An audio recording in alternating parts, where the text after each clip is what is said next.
There's nothing more frustrating than putting in work but not seeing results for your efforts. It's easily the #1 reason why most people give up on their weight loss goals, but I'm telling you, do not give up. My name is Colin DeWaay. I've been coaching for almost a decade now, and I've seen 5 main reasons why most people can't lose weight, and honestly, it's usually just some simple mistakes you're making without even realizing it. So I'm gonna give you those today, and once you make these fixes, you'll be on your way to weight loss success, and I'm telling you, it's not a slow metabolism, it's not because you're too old. The biggest reason is not accurately accounting for your intake, and this has been shown in research as well. For instance, in this study, they had women that reported they couldn't lose weight on 1,340 calories, but when they dug into what they were actually eating, they were consuming nearly 2,600 calories, so almost double. And then they even took 2 of those dieters and then gave them a diet to eat that was 1,340 calories, and they lost on average 0.75 kilograms per week, which is a little over 1.5 pounds on the same amount of calories they said they couldn't lose weight on. There was another study that took obese individuals who said they couldn't lose weight on 1,200 calories. Once again, they were actually over consuming by about double and also burning about half as many calories as they thought through exercise as well. Now, there are more reasons than just not accurately accounting for things, but I'm going to break down the first 3 parts into the different ways that you may not be accurately accounting for your intake. The first is not accounting for everything you eat, a lot of eyeballing of portion sizes, a lot of extra bites and tastes, not measuring your food on a food scale, and some of the bigger, more common ones are things like cooking oils. If you're using those multiple times a day, and especially if you're not measuring it,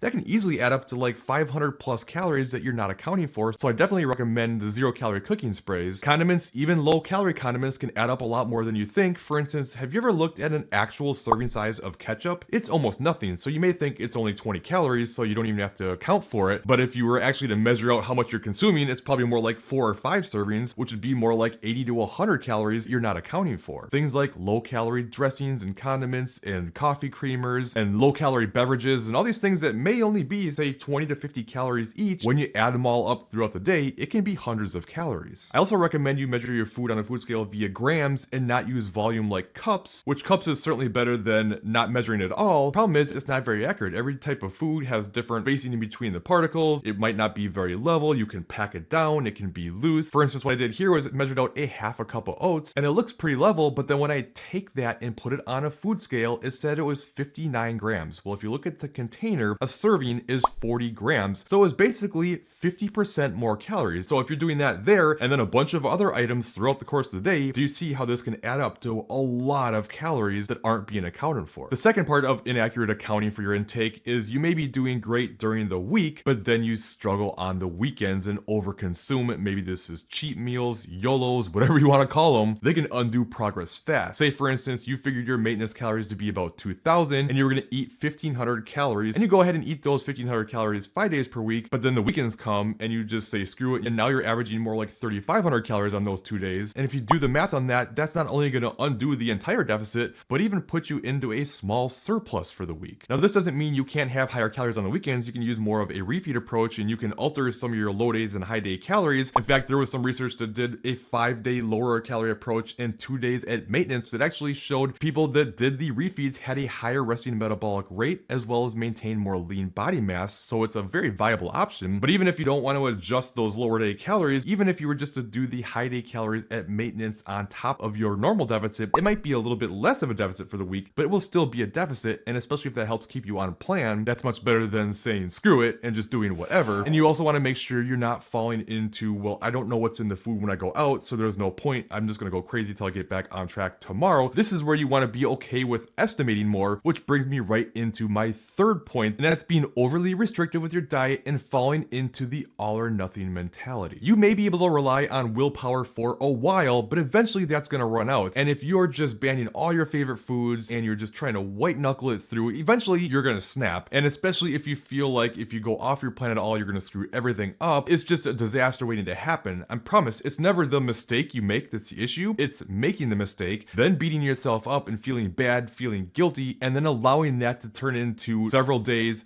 possibly weeks, sometimes even months, if not forever. Your body works on averages over weeks and months, not any one singular day. The fourth mistake you may be making is using some sort of calculator online, whether that's for your nutrition, for your calories burned, and just assuming that those are right based on the math formula and that you can just use those numbers and everything will work out fine. That's not usually the case. They may be a starting point, but no matter what, it's about being consistent, monitoring, and adjusting, especially especially on the exercise side of things, these activity trackers have been shown to be off massively from the actual calories burned, as high as 85% off. On top of that, some things like MyFitnessPal will tell you to eat those calories back, and that is a huge mistake. Do not eat your calories back from exercise. It makes no sense, especially when you're adding in cardio to help create a deficit. You're just undoing that progress, so don't do that. The fifth thing, maybe you have an extreme history of dieting. Have you been yo-yo dieting as long as you can remember? Have you tried every single diet known to mankind? Have you been on extremely low calories for long periods of time? Now it could be your metabolism because you've really run your body into the ground. And if that's the case, or you've gone through and you've made all the adjustments I just talked about in the previous 4 points and you still cannot lose and you can't realistically lower your calories anymore, then it's time to stop and you need to go through a process called reverse dieting, where you gradually increase your calories to get your metabolism to speed back up. Remember, eat less calories, metabolism slows down. Eat more calories, metabolism speeds up. But you have to be cautious about bringing your calories up too fast, or you're going to gain much more than you want, whereas with a more gradual approach, your body can keep up. But if you do need a reverse diet, I want to make sure you know what to do so you don't screw this up and you put yourself back in a good position. So make sure you check out this top video up here, and I'll cover how fast you should reverse diet and things you need to consider. Otherwise, I think you'll like this bottom video instead, and I'll see you in one of those other videos.